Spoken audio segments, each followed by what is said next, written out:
rotator cuff injuries. Some people call them rotator cup injuries.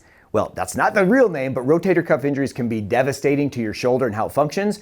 You need to know what the rotator cuff is. We're going to share that with you as well as how to take care of it next. Have you ever had a pain in your shoulder that feels like it's really deep and that whenever you move it in just a certain way, it's really sharp? You may have rotator cuff syndrome. Now, rotator cuff is actually a part of the shoulder. Some people will think that it's one muscle or that it's actually a cuff. Some people call it rotator cup, which is not a cup, it's C-U-F-F, cuff. And what the rotator cuff is, it's a group of 4 muscles that go from the scapula, which is your shoulder blade, and then they attach onto the arm to allow us to do fine motions with including going this way, etc. So the rotator cuff lives beneath where the big deltoids are. So the muscles we see on the top, if you have your shirt off and you see the muscles covering the shoulder, those are the deltoid muscles. Beneath those live the rotator cuff, and one of them lives from the base of your scapula, your shoulder blade, and it goes into your armpit, and then it attaches on the back side of the shoulder, like right in there. So when we look at rotator cuff muscles, first thing we have to do is we have to decide which muscle is it. One of the 4. Is it the supraspinatus, the infraspinatus, the teres major, or the teres minor?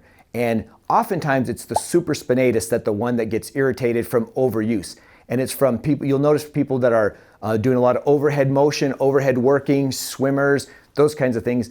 Those athletes and those people that do activities again and again and again are oftentimes suspect to shoulder injuries. People that clean all the time, people that move equipment in the same way all the time, they can get shoulder rotator cuff issues, oftentimes supraspinatus or infraspinatus.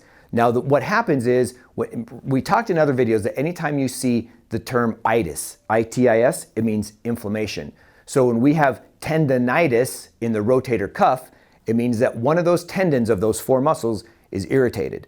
So ideally, as soon as you start feeling shoulder pain, and this can often happen, by the way, if you've been in some sort of a car accident and you're holding that steering wheel and you just get jolted, you can irritate that, especially if it's been underlying getting a little bit bugged from your other lifestyle stuff. So trauma can really take you over the top, or it can cause the rotator cuff injury all on its own.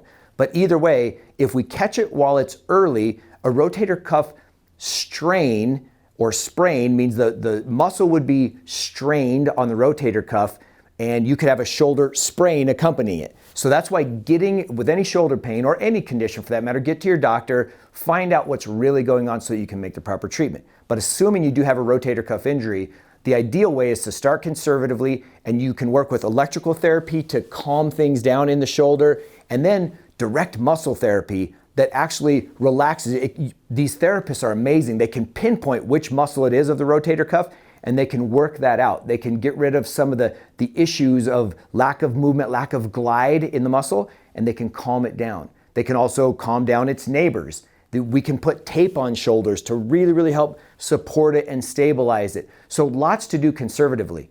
If that doesn't work, then the next thing is to look at an injection in the shoulder. So you might get an MRI to see exactly which tendon is involved, and then they can do an injection in there. If that doesn't work, and if the tendon starts to tear more and more, so if this is the regular tendon and it starts to tear, as that tear increases, in other words, the strain of the muscle increases in grading from 1, 2, 3, and eventually a full tear, that would require surgery. So that's why getting on shoulder injuries of any kind, including rotator cuff, is really important. Now, again, finding a good provider, someone who knows these types of injuries, that's key. Make sure you're building your network of providers so that when something's going on in your life, you can actually go to them, get a good assessment, get it worked up, and get it taken care of. Of course, if you have any questions, I'm happy to help. You can email me, jim@ramoslaw.com. I can explain more about rotator cuff injuries. I can help you any way I can. But please, please, please take care of your shoulders, take care of yourselves, and remember, your health matters.